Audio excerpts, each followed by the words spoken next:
Hello, this is Jack from Fluency.com and welcome to this lesson where you're going to learn some advanced English phrases based on a conversation that my wife and I had about fall. Now, if you want to watch that conversation, then there's a link in the description to do that. You can also watch or listen to this as a podcast episode 2. Just search for Fluency Podcast on iTunes, Spotify, or whatever you use. So yeah, we're going to show various clips today from the conversation, and then I'm going to explain what these phrases mean, give you more examples, and I'm going to leave all the examples in the description for you. Now be sure to stay until the end because I have a question for you as well. Okay, let's get started with the first clip.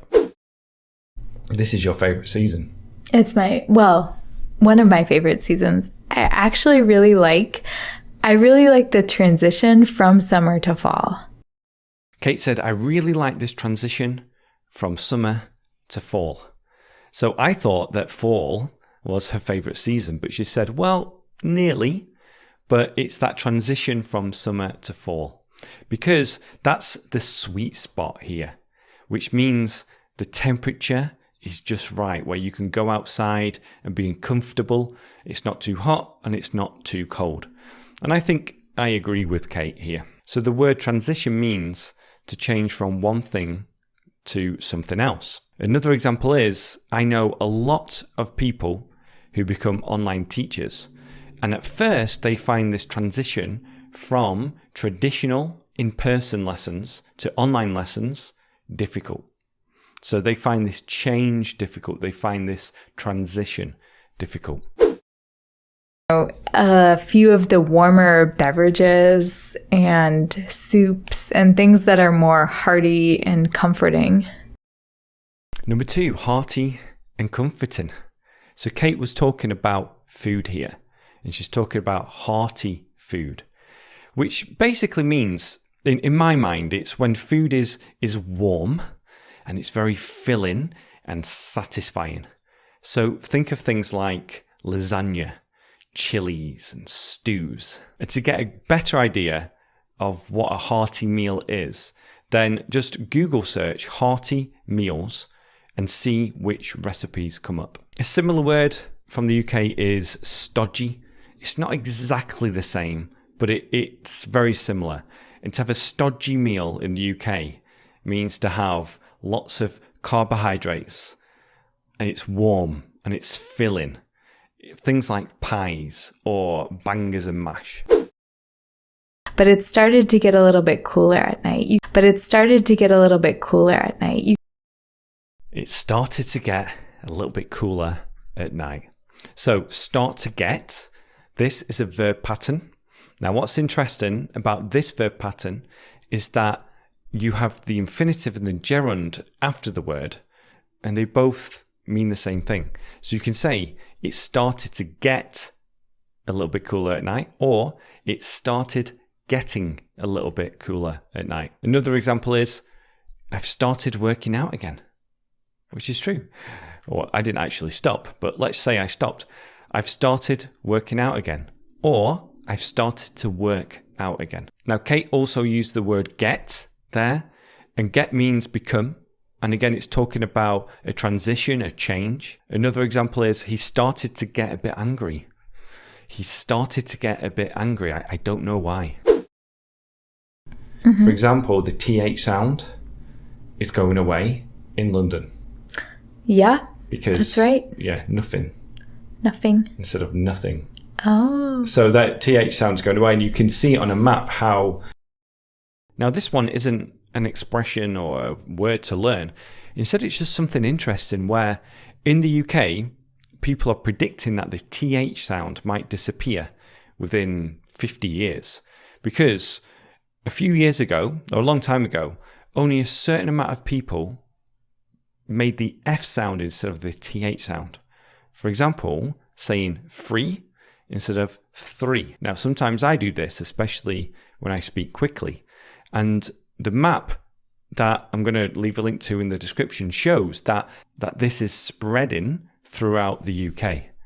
Throughout or throughout. But yeah, definitely check out that link because it's interesting and it shows other evolutions of the English language in the UK. Expression. No, I can't do an impression of you. You know it. I want to be able to do a good impression of you. And I think in general, I do decent impressions, but your accent is very hard for me. Yeah. So, Kate can't do an impression of me. She tries. It's not always that accurate. She really wants to be able to do an impression of me. And to do an impression of someone means to imitate the way that someone speaks. We can also say to do an accent. To do an accent, which means to imitate an accent. Now, some people say that I can do a good New York accent. I live in New York. I've got my dog. I've got my car. I go to the park. I like coffee. I need to work on this a little bit. And the way I'm doing this actually is using my method, the listen, repeat, record, compare method, where you listen to a phrase, you record yourself repeating it, and then you compare it to the original and make changes. Now, this is a method you can use to learn English as well, and there is a link to the method, a video, in the description. Okay. But let's start with Halloween. Yes. Halloween is huge in the US. Mm-hmm. I'm always shocked every year just by how big it is and how early people have to get prepared for. Halloween is huge in the US. It's huge, which means it's very popular. Now, big, huge. Huge normally means very big. And you can say Halloween is big, Halloween is huge. Both of these words mean popular in this case. Another example is he's huge on Instagram, which means he's very popular on Instagram. He has a lot of followers on Instagram. And another one is, although Oasis were huge in the UK, they weren't very popular or well known in the US. Here's a question. Were Oasis popular where you are? Are they still popular? Leave a comment below. No. You said people will come back and egg your house if you don't leave candy for people. Now, to egg a house means to throw eggs at a house, and this is very naughty. You can get in trouble if you egg people's houses, but it does happen. Some kids do this. People will egg a house or egg a car, and again, this just means to throw eggs at a house or a car. And I was worried that people would egg our house, or Kate said people are going to egg our house if you leave out carrots instead of candy. I was never going to leave out carrots instead of candy. But yeah, I still don't like kids getting so much candy at Halloween. Everyone dresses up, right? Mm-hmm. Parents, children. Yes. Most parents. Yes. Yeah. And it's hard to get an outfit in the week running up to Halloween because everything's sold out, which mm-hmm. is why you often do it 6 weeks before. Everyone dresses up. To dress up means to wear a costume. Now, the phrasal verb dress up is specific to the UK and probably Australia and Ireland. But it's not used in the US because in the US you say to wear a costume. To wear a costume. But I remember people in the UK saying, what are you going to dress up as for Halloween? What are you going to dress up as for Halloween? And this is true. Some of my friends hate dressing up. They hate dressing up. And, you know, every year I just run out of time a little bit. But I think that you can get so creative and do something really special. But every year I just run out of time. Every year I just run out of time. So to run out of time means that you have no time left. Because we normally leave it to the last minute, which means we do things just before a deadline when it comes to making costumes for Halloween.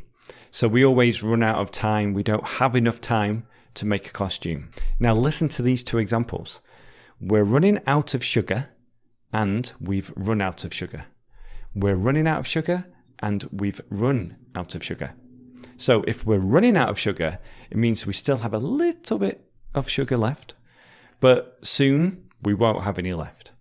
And if we say we've run out of sugar, it means we have no sugar. had a whole design with like a headpiece and a cape and my tentacles.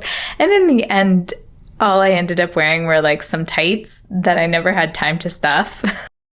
Kate's still talking about her costume here, saying all I ended up wearing was tights. Now, to end up doing something means to conclude something with a particular action. And it's kind of hard to explain how to use this, but I think this example is really going to help you. Imagine that you haven't seen somebody in a while, but the last time you saw them, let's say 2 months ago, they were telling you about their vacation and that they wanted to go on a vacation, but they weren't sure about where they wanted to go. And then you see this friend again today and you say, oh, where did you end up going on vacation? Where did you end up going on vacation? Where did you finally decide to go on vacation? And they say, we ended up going to Preston. Another example is, we were going to go out last night, but we ended up staying home and watching a terrible TV show. Mm-hmm. And sometimes it's been rainy and cold and they just want to eat the candy. Mm-hmm.